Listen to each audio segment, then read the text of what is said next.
On this week's episode of Bayou TV, and you see the glaring dramatic difference when they've got just some very basic, inexpensive items, and also with the use of a flare. The big difference that can make, which could mean the difference between a lot of discomfort and in some cases people's lives. I mean, Louisiana's a very challenging area for the Coast Guard and for any search and rescue agency.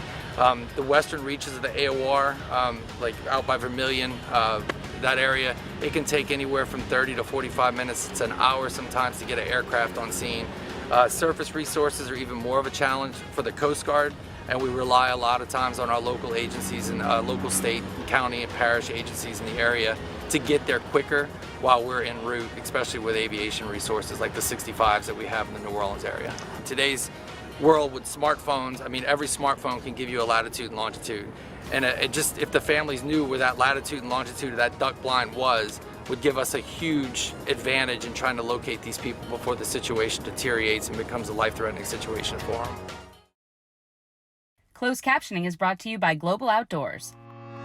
Find your next adventure and share your experiences with others by downloading the Global Outdoors mobile app or visiting globaloutdoors.com.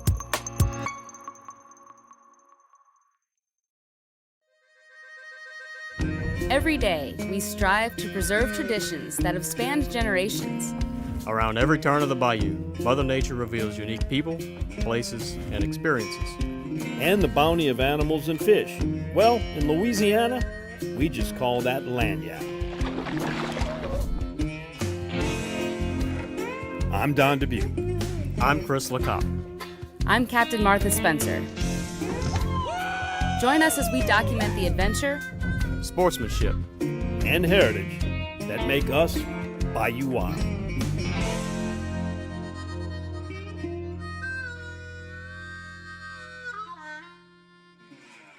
Hi, and welcome to another edition of Bayou Wild TV. We're at Morton's on the banks of the Tchefuncte River in Madisonville.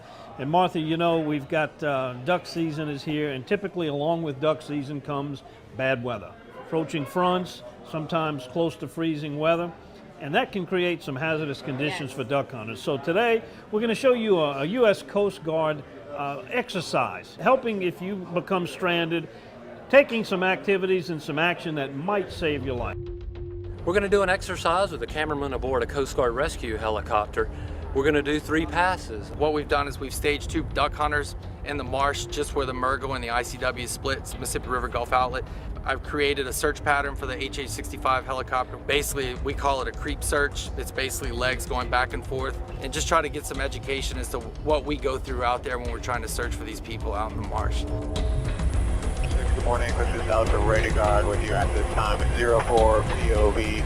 Flight ops responding to on the ICW on the go at 2955.70, 2+00/car score low.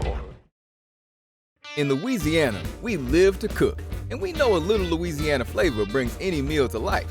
Whether it's Friday's fish fry or Tuesday's crispy chicken, with Louisiana fish fry, you can turn any meal into a bona fide family favorite. Let's all Louisiana.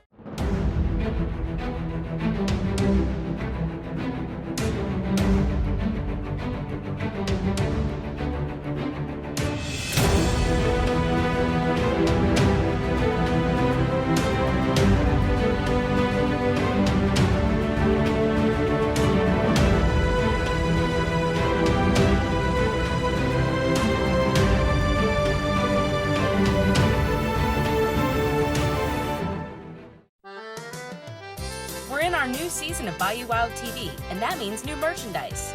Head on over to BayouWildTV.com for t-shirts, hoodies, and performance shirts, featuring scenes taken directly from our shows. This is Don Dubuque asking you to join me as a member of the Coastal Conservation Association. For 30 years, CCA has worked in Louisiana to conserve our incredible fisheries, making sure that our fishing is great today and for generations to come. Whether looking out for redfish and specks, eliminating gill nets, building reefs across the coast, or work at the state capitol and in D.C., CCA is doing what's best for the fish and the sport we love so much. Your $30 membership will ensure that this work and our great fishing endures well into the future. Go to ccalouisiana.com and join CCA today.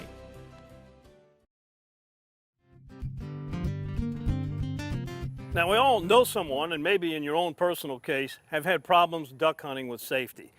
We're here with the Search and Rescue Division of the U.S. Coast Guard to kind of give you some tips on being a safe duck hunter, and also, if you ever should need it, how to prepare for a rescue. We initially get the call, whether it comes on via telephone or over the radio. We initially, right off the bat, issue an urgent marine information broadcast, which goes out over channel 16, which is the hailing and distress frequency. That broadcast immediately goes out. From there, we start launching our own resources, and immediately we'll start calling the agencies or parishes that the SAR case is in at the time. At the same time, we're also launching one of our aviation resources for any search and rescue cases.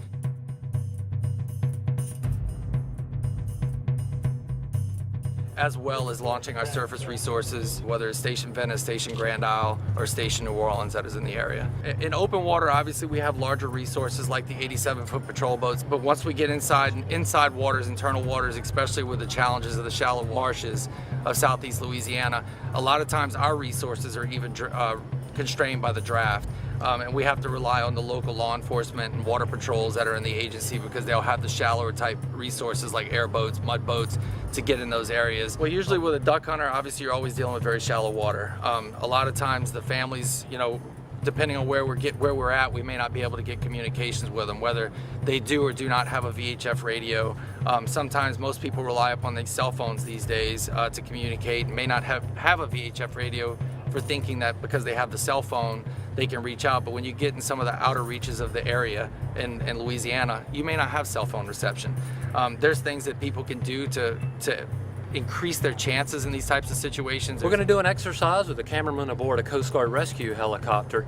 We're going to do 3 passes. What we've done is we've staged 2 duck hunters in the marsh just where the Murgo and the ICW splits, Mississippi River Gulf Outlet. I've created a search pattern for the HH-65 helicopter. Basically, we call it a creep search. It's basically legs going back and forth. There's a half mile in between each search leg at 500 feet. And just to try to give an idea to the public as how hard it is to actually see someone in the marsh in a boat. Obviously, if it's a person in the water, the situation becomes even harder to see someone. And just try to get some education as to what we go through out there when we're trying to search for these people out in the marsh. On the first pass, the boater is going to have no signaling equipment whatsoever. They're going to be in a camouflage boat and a camouflage clothing with no signaling equipment. 6, good morning. This is Delta Radar Guard with you at this time at 04 POV. Flight off, responding to on ICW on the go at 2.955.70, 2 plus 0, 0 slash car score, low, over. 76 sector, roger, copy, assume guard at minute 20, ops position every 15 minutes, primary 4-2, secondary 112, over. In our simulated mission, first we took the helicopter in a search for some duck hunters that were stranded in the marsh without any type of signal equipment.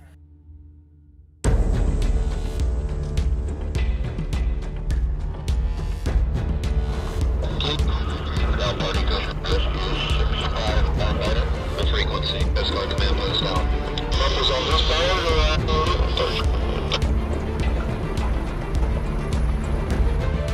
76 sector calling for ops position, over. Sector Rescue 76. Flight off. Position 3001.40894.2.0. 1 plus 45 splash. Okay.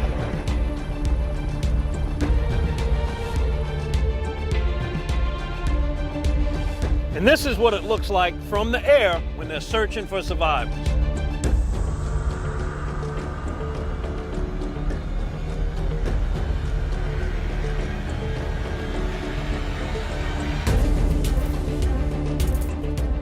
In the second pass, we're going to outfit them with about $5 worth of potentially life-saving equipment and a survival blanket and an orange bandana.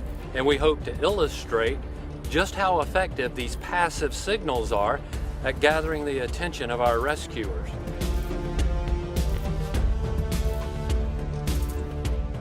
And this is what it looks like when you've got just some bare, minimal, inexpensive equipment.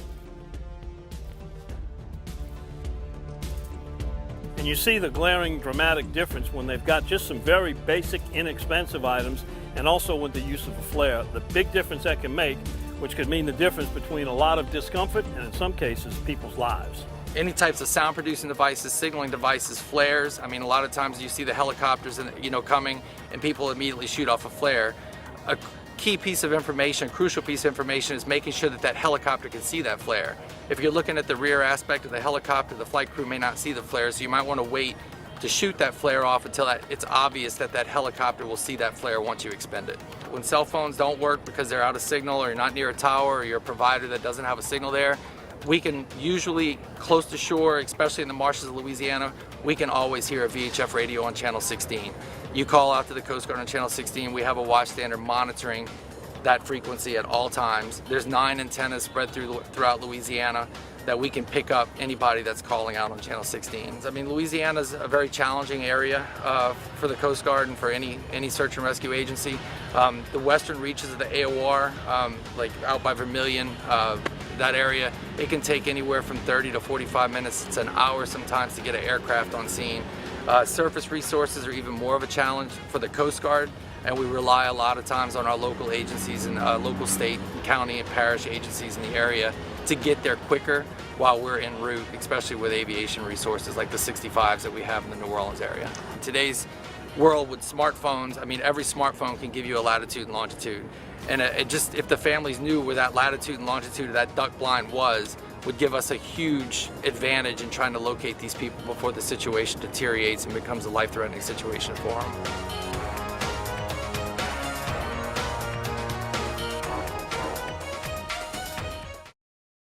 Delta Marina is Plaquemines Parish fishing one-stop. Get live bait, fuel, ice, tackle, and marine supplies. Then launch into the world's most productive saltwater fishing. Return to the fishing cleaning station, relax in first-class cabins overlooking the bayou, all in Delta Marina's safety video-monitored parking lot. Need a fishing charter guide? Delta Marina can hook you up. Cook your catch in your kitchenette or dine in the upstairs restaurant. Visit Delta Marina for a day or a week. Stop in just off Highway 11 down Rosemarie Drive in Empire. Visit thedeltamarina.com.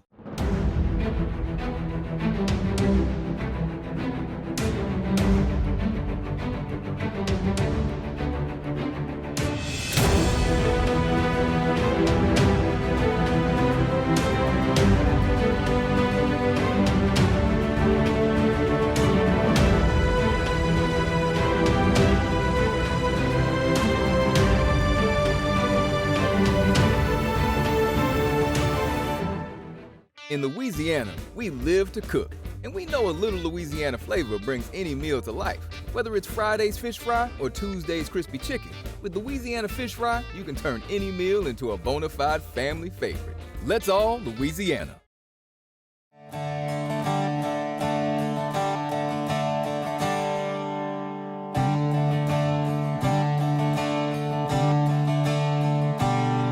First thing I look for is make sure they have all their safety equipment, so make sure they're in compliance with all federal laws and regulations when it comes to Coast Guard.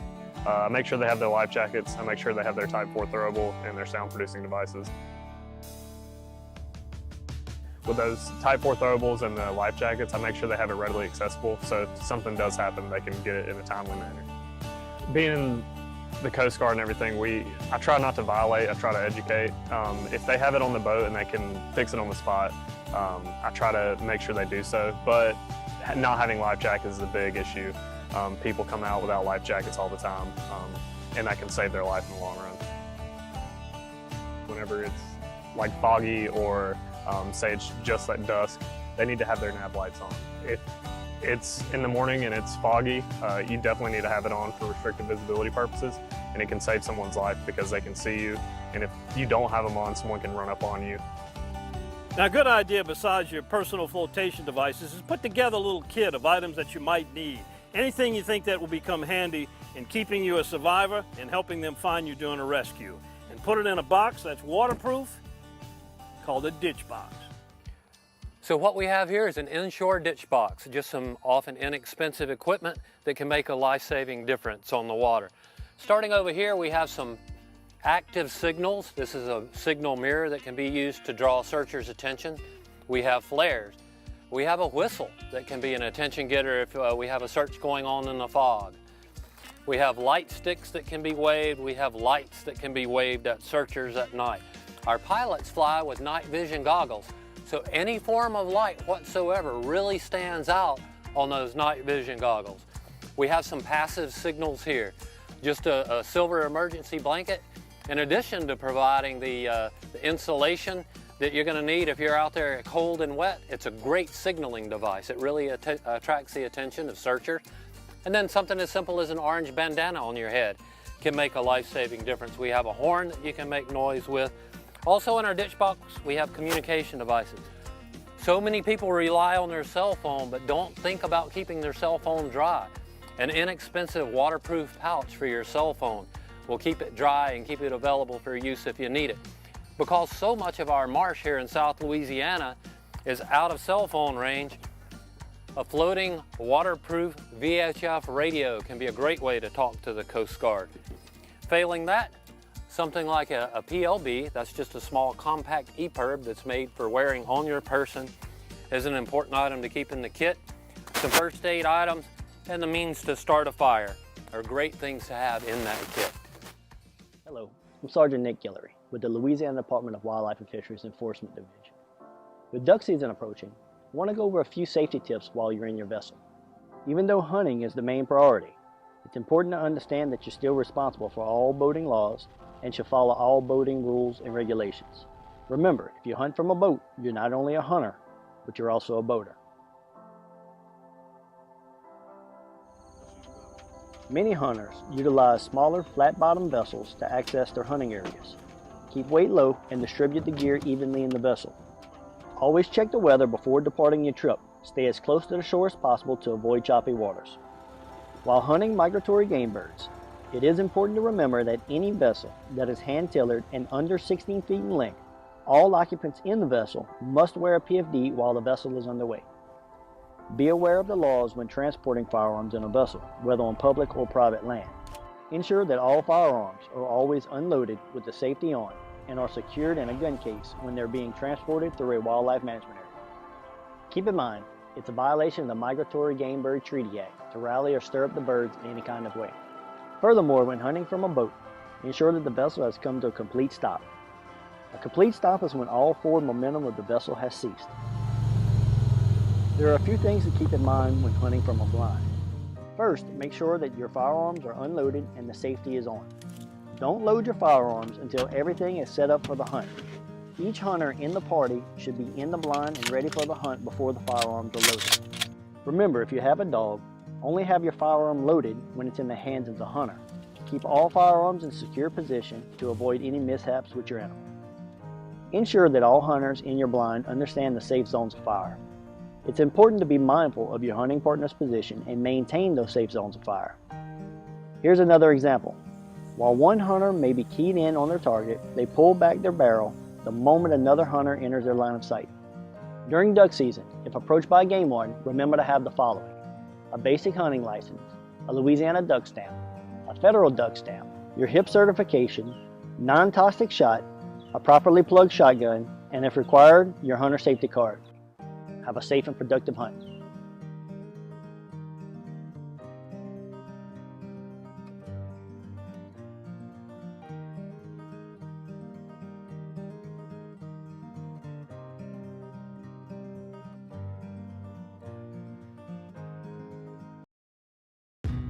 One of the reasons why Double D has been around for 50 years is because we are consistent with what built the business. And we go to great lengths to make sure that when you bring a deer or a hog or whatever it may be, your meat stays your meat all the way through the process. But we want to be as true to the original intent, which is a local meat company. And that's something that we want to maintain for as long as the Lord lets us do it.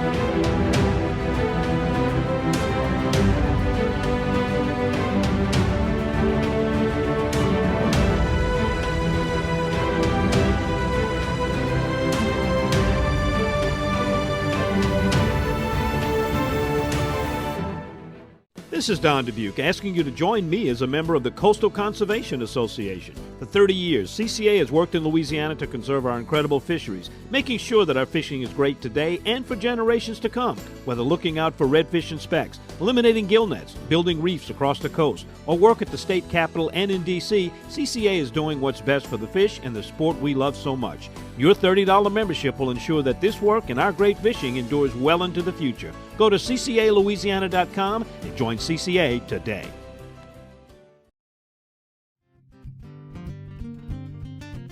Back in the kitchen of Chef John Folsom. John, you know, almost as much as the food, what I like about coming here is your stories. You always got a story to go with the recipe.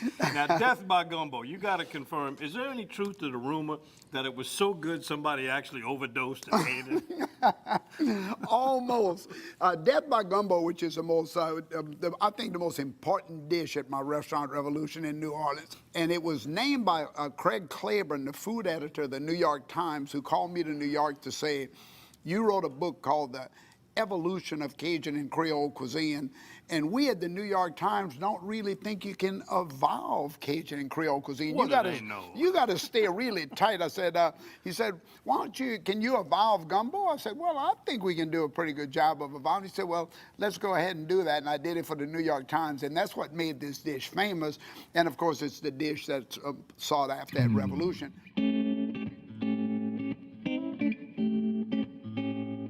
Death by gumbo, of course, is the boneless quail.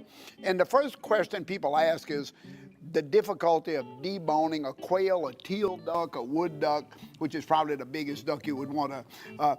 But if you go to the website and look up deboning quail, Jacques Pepin, a great French chef, does a beautiful job of showing you step by step how to open up the neck and getting the wishbone and breaking it out. And you see how unbelievably simple it is to do. And just deboning the breast, the leg bones, and the wing bones stay in. So death by gumbo, we began by taking a little bit of the filet powder there, and you can just kind of mix a little bit of the filet in, because the secret is that everything in the gumbo goes into the quail. So you can stir that up a little bit. That's filet rice.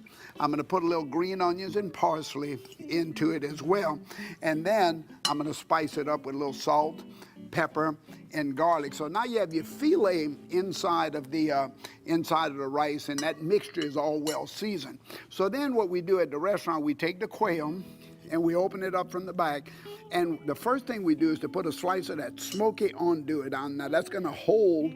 I'm going to lay it flat and push it up to the front, and that's going to hold the rice in. So let's go ahead and put a spoon of the rice in. Now you have to put an oyster in. You see your oysters right here? Just grab one of those and put it right in over the rice. Oysters ain't that easy to grab. Now push that in with your hand really good. Oh yeah, get him down in there. Now one more of the andouille, which is going to kind of block the back of it. Just push it in nice and flat. Say hello to the oyster. There you go. So now you have an andouille. You have the filet powdered rice with all the seasonings. You have an oyster, and then of course you have the andouille on the back, and then you kind of cross the legs. You see how the breast is kind of filled up nice. So now, of course, we're going to season the inside. Now, as we did the inside, we're going to do the salt, the pepper, the granulated garlic, and what we do now, we go to the oven and we actually roast this bird separately in the oven. And once it cooks in the oven, of course, you see the juice coming out. It puffs the quail up.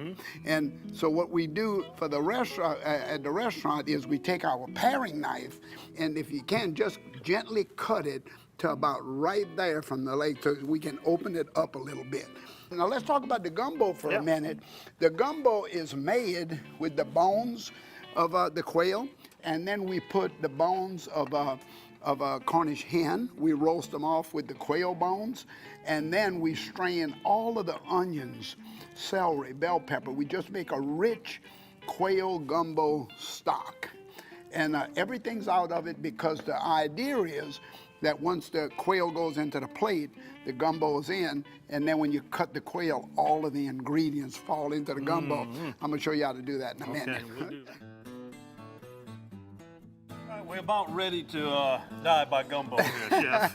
Okay, well, first of all, I mentioned again, if you look at the swarthiness of that gumbo, there's no onions, there's no particulates in it at all, and that's the rich sauce made with the bones of the quail and Cornish hen roasted with, and then we strain everything out so that everything is actually in the quail. So you have your sauce over there, you have your gumbo, and you just want to, and we bring it to the table and we pour it gently right into the crevice. Just like that. I tell you, you could come be a waiter at Revolution Farm. And you want to pour it right to the top of that rim almost. And of course, all of the ingredients inside the quail will start to fall into the soup. Well, you can get it in my wild game book, my cookbooks, and you can get it online because if you go to Chef John Falk's recipes online, you're going to find 1,000 of them. So we're happy to give them out. Y'all go look it up. I'm gonna finish this off. Or just come eat it at the restaurant. Let me cook it for you. Either way. In 1967, Dutch Stogner realized his dream to run his own meat market. 50 years and 3 generations later, Double D and the Stogner family still operate with Dutch's original commitment to quality. Pick up some Double D sausage today and share your good times with us on Facebook. We love our children. We protect them. We guide them. We prepare them for life in the world. With all that we do, from deep in our hearts, we cannot control all things. Life-threatening illnesses and disabilities affect far too many of our children each year. While we cannot change the circumstance, we can make dreams come true. Hunt of a Lifetime is a nonprofit organization fulfilling dreams for hunting and fishing trips to youth 21 and under with life-threatening illnesses and disabilities. Visit huntofalifetime.org to learn how you can make a difference.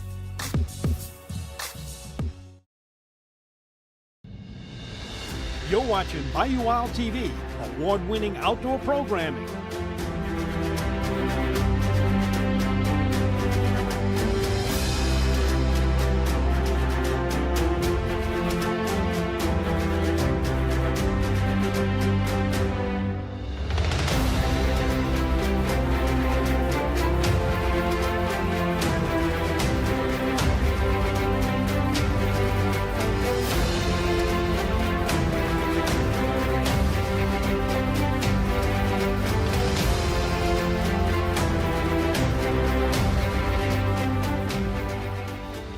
Follow us on Facebook, YouTube, Instagram, or visit the website BayouWildTV.com to watch past episodes.